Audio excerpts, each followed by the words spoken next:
नमस्कार फ्रेंड्स मु भाग्यश्री आपण मानक मो चैनल को स्वागत जनाऊँगी। चलतु आज आम प्रस्तुत करवा एक बेंगली ऑथेंटिक कुजीन जार ना हो चिंगुड़ी माछर बापा।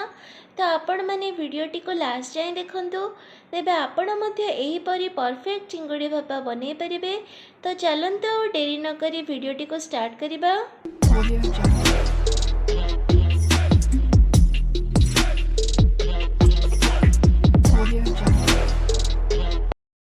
तो चिंगुड़ी भापा बनैबा प्रथम चिंगुड़ी गुड़िक खोल सफा करनेबा, तापरे ताको भल भाबे धोई नेबा। तापरे सेथिरे किछि लूण, हलदी, गोटे चमच सोरिष तेल दे भल भाबे गोले मैरिनेट करी साइड रखिदेबा। तापरे गोटे ग्राइंडिंग जार रे गोटे बड़ चमच कला और धोला सोरिष नहीं नेबा।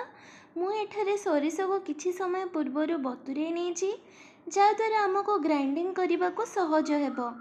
यापर हाफ चमच पोस्त, 3 ରୁ 4ଟି कंचा लंका, गोटे कप नड़िया कोरा, स्वाद अनुसार लूण, हलदी गुंड, लंका गुंड एवं आवश्यक मुताबक पानी ऐड करी याको भल भावे ग्राइंड करी पेस्टिए बनै नेबा। नेक्स्ट प्रोसेस को जीवा पूर्वर कहिबी कि आपण माने जदि मो वीडियो रे नुआ अछंती तबे वीडियोटी को गोटे लाइक एवं एही भली नुआ नुआ रेसिपी देखिबा को निश्चय सब्सक्राइब करंतु। एबे नेक्स्ट प्रोसेस को जीवा। किछि दही को भल भाबे फेंटी नेबा जेपरी लम्स न रुहे। एबे चिंगुड़ी को भाप देबा पई कोनोसी भी स्टील टिफिन रा व्यवहार करंतु।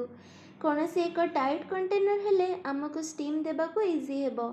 एबे सही टिफिन बॉक्स रे सबुतक पेस्ट को दे देबा। जार रे किछि पेस्ट लागी रही जाइतिला तेणु मु सेथिरे अल्प किछि पानी दे धोई नेछि। एहा परे फेंटी रखिथिबा दही को ऐड कर देबा। दही को ऐड करला परे एही सबु को भल भाबे मिसाई नबा। एहा परे मैरिनेट करी रखिथिबा चिंगुड़ी गुड़ी को दे देबा। ताकू मध्य मसला सह भल भाबे मिसाई नबा। आमे पेस्टी बनेबा टाइम रे सबु मसला ऐड करथिले तेणु आ कोनोसी मसलार आवश्यकता नाही। बस टेस्ट को बैलेंस करिया पई अल्प किछि चीनी यूज करछि।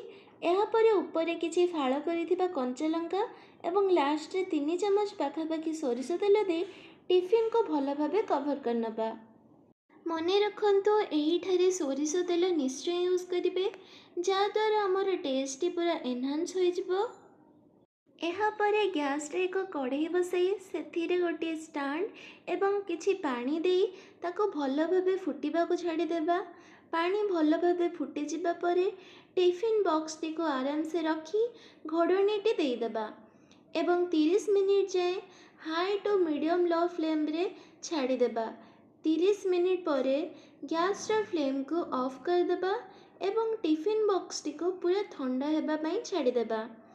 ठंडा हेला परे जाए टिफिन बॉक्स टी को केयरफुली खोलंतु। तो देखंतु हमर चिंगुड़ी माछर भापा केते परफेक्टली कुक हेची।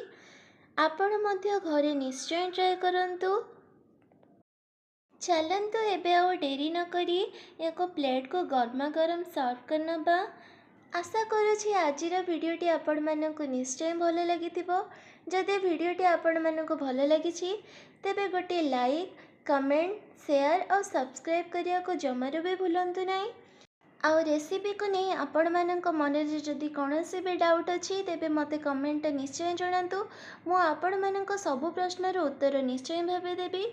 ए जाए मो वीडियो को देखिथिबारो बहुत बहुत धन्यवाद। Thanks for watching.